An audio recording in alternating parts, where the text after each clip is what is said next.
Welcome everybody, it's Solomon. In this video I'm going to be showing you guys how to turn on power in zombies in Spaceland. But before we actually talk about how you turn on power in the whole map, let me just actually explain a couple new features to this power. So in power in like Treyarch games, that would maybe open up separate areas where you wouldn't have to buy that door anymore, would lock off certain areas, and mainly it would just power on perks. That was the main goal of turning on power. But inside zombies in Spaceland, it does something similar to locking off certain areas, but it's not where it opens areas for free now, but it's just like you can't, and I'll have gameplay in the background showing you guys exactly what's happening. It shows a perfect example inside spawn.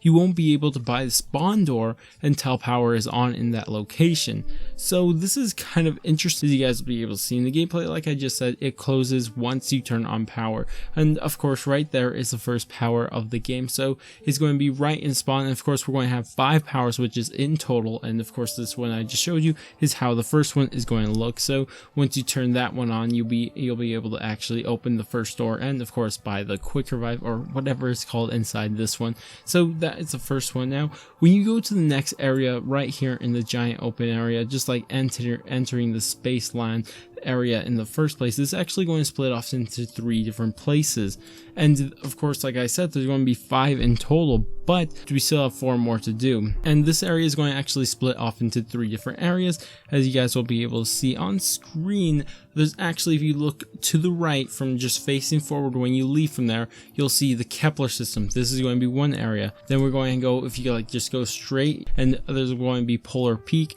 that's going to be another one, and then the last area is Journey into Space. So these are just the main split off areas, but it's actually very interesting when we go into Journey into Space. Now I'll explain this now. So we're going to be going to Journey into Space. Of course you don't have to do this in this order. You can turn on these power switches in any order you feel. It's going to be just past Juggernog, and if you guys don't know the map too much, I'll probably make a video on just doing a breakdown of the map, showing you guys how this map works and the layout and everything, just show you guys an idea. You're just going to have to enter into the Journey into Space and just head into there, and you'll be able to just walk. There's going to be, I believe, 2 doors after this. I think just one actually. You're going to have to open the door to actually enter into Journey into Space. Then there's going to be 1 more door. Just keep continuing down here, and then you'll be able to see the switch right here. It looks just like the one at spawn, and you're just going to slap that on. Now, normally you would need to go to like the Kepler area or to the other places, these different split off places, but this is actually pretty interesting, and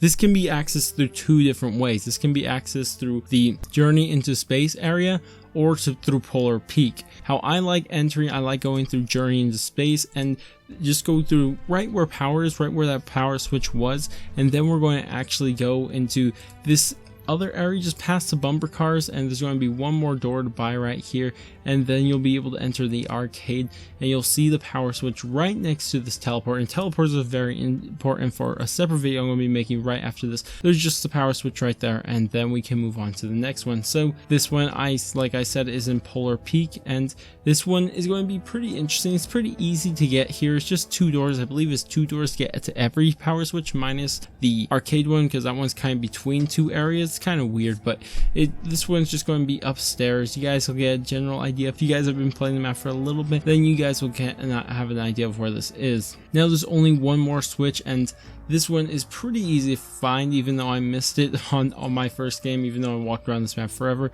But it's just going to be towards the Kepler area, and this is going to be, of course, just in the Kepler system, and you just turn down there, and there's going to be 2 doors, and you just have to buy these doors, and of course it'll bring you to this upstairs area that you guys see me walk up towards, and there's going to be the switch on this wall right here. This one's pretty obvious, probably the most obvious one, minus the spawn room one, so it's pretty easy to see. After you have this, you will have power to the whole place, and this will let you do so many other things, get to pack punch, get to so many other things. But if you guys did enjoy this video and you found it informative, go ahead and thumbs up, and if you guys want to stay tuned for more tutorials and whatever this storyline is, I really want to explore the storyline in this series because it is really interesting so far from what I've seen. But I'm gonna go, and I will catch you guys on my next video.